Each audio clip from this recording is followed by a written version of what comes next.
Good evening, ladies and gentlemen.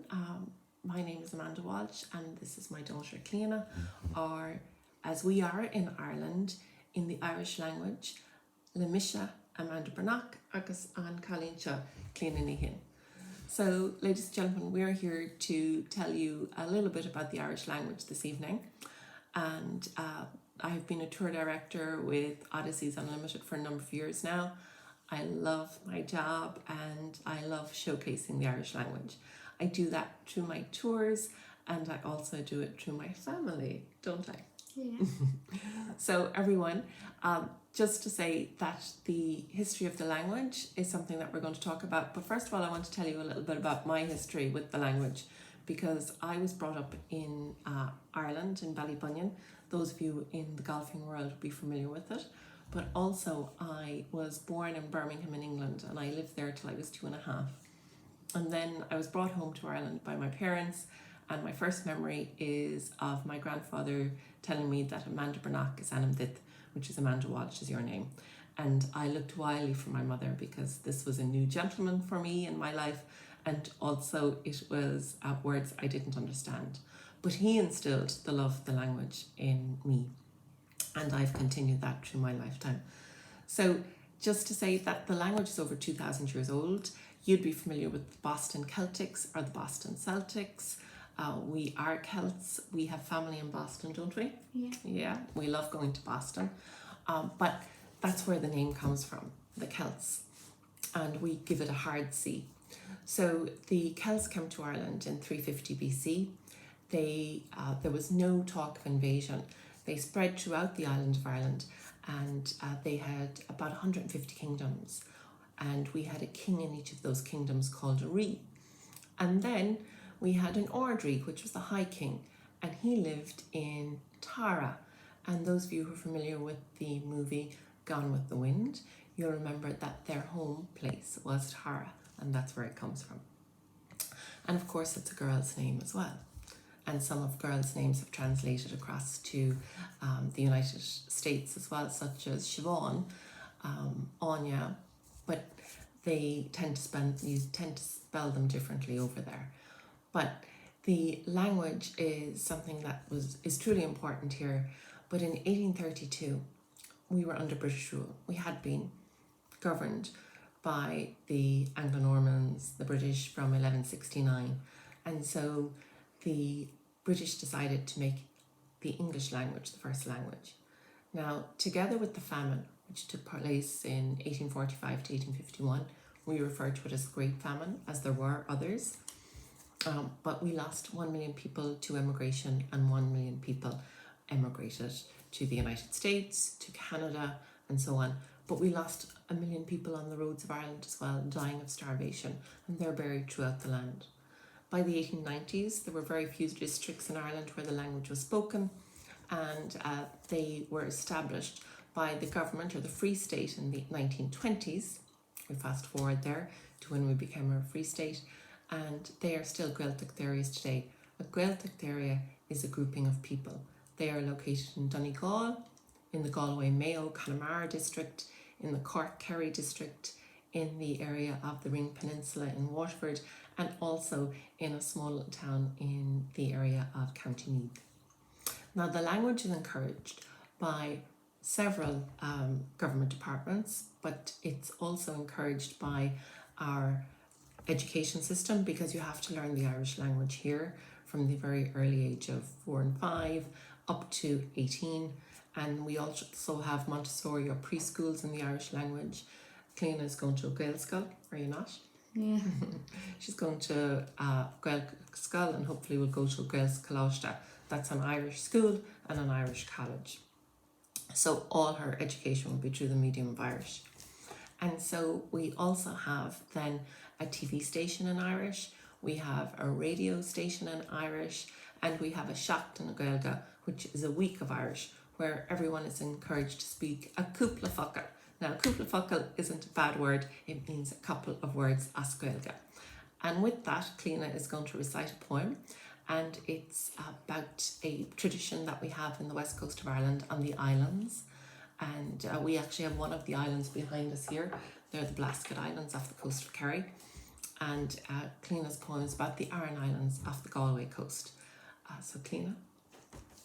Cuinar lasa le Martino Duran. I ilan beag a gain san ihir, be cuinar lasa nacht. I dithe cean tí, I dithe cean lluna, gá cean rig de cuinar lasa a bheith lasa nacht. Ma críomh in nacht siar leis na crína gala a bheith lasa nacht. Is céad fin nacht faoi leo, le lámh amháin a lasa cuinar a nacht. Thank you very much. Now will we read the translation of that, will we? Lighted candles. In a little island far to the west, candles will be lighting tonight. In, what's that word? Snow. Rocked houses, in slate-roofed houses, 12 bright candles will be lighting tonight. My eternal gentle blessing to the bright candles which was lighting tonight, and 100 blessings times 2 to a certain hand that will light candles tonight. And so it's just a tradition that is carried on in the Aran Islands and in the islands off the west coast of Ireland, where the language is spoken quite predominantly. But when we are down on the Ring of Kerry, I speak to my groups about the translation of some of the works that were written on the Blaskett Islands. You see the Great Blaskett behind me. And many of those went to Springfield, Massachusetts. Life on the islands was very hard. There were 7 Blaskett Islands. They're off the Dingle Peninsula. And they had a population of 200 back in 1900. But the population declined because we were fighting for our independence. There wasn't really any work, fishing was declining, and so conditions on the island were very poor. Now, there was many books written by the islanders. Peg is one, which was translated by Brian McMahon into English. There's also The Island Man by Tomás O'Crohan, and there is 20 Years Ago-ing, which was written by Mauricio Suluan. But I'm just going to read an excerpt here, and it is from the book which was called Tomás O'Crohan and the Island Man. Just have to get the glasses, unfortunately, but here we go. So Tomás O'Crohan lived on the island from 1856 and until 1937. The islands were actually evacuated in 1953. But this is what he wrote. One day there will be none left in the Blaskets of all I have mentioned in this book, and none to remember them by. I have written minutely of much that we did, for it was my wish that somewhere there should be a memorial of it all. And I have done my best to set down the character of the people about me, so that some record of us might live after us. For the likes of us will never be again, ní bheidh or lehadi a rishan. And he wrote that in The Island Man in 1926. Now, the language itself, it has lots of sayings, and these were brought to life by a friend of mine, and I thought I'd share these with you because the language sings. It's just a beautiful language, and I'm going to share some of these with you now. And you know, they sing to me, and I hope that you get something from them as well. So Lísir means lie back when you translate it, but it means relax. Tug the buggy, take it easy. Ban tanavas, enjoy it. Gamarn tu cade, may you live to be 100. Is Featherlin, we can. And then one that's very appropriate to these times, Narlag ta diahu, may God not weaken you, which means stay strong. And finally, on a note which associates itself with Massachusetts in the United States, I want to read an excerpt from Hungry for Home. And it's about people in the United States looking back at the Blaskett Islands. When the whiskey was finished and the fruit bread put away, I walked home in the rain, with the island invisible in the darkness. There were no lights out there and no moon shone on the ruined houses, but you could feel it.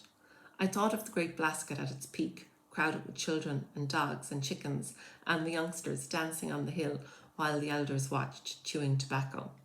Thousands of miles away, the sun was out in Massachusetts and shining on an old man full of memories. His brothers were there too, in the land of youth. What did they think of the ones who had stayed behind? Where was home to them now? What had they become? The abandoned island, the lonely sister, and the elderly couple I had just left, living in the past, were only half the story. The rest of it lay on pieces on the road to America.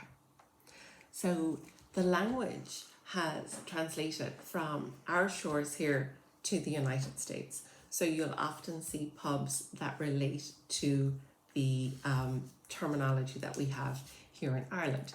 So when you see pubs in Boston, such as the Four Courts, which relates to a government building we have here in Dublin, they might have signs out, Tá ceol anish anir. What does that mean? There is music here. Yes, there's music here. Tá crack anish. There's fun here. Yeah, and Cana? Music. Yeah, we're not going to sing for you now because that would just be a frightening experience. But, as Clíodhna tells me every day, correct? Yeah. So, everyone, I hope you've enjoyed our few cúpla focal as Gaeilge. We would love to have you here and showcase all of this and show you these beautiful islands, and you might even get to see Clíodhna. She might come and visit us.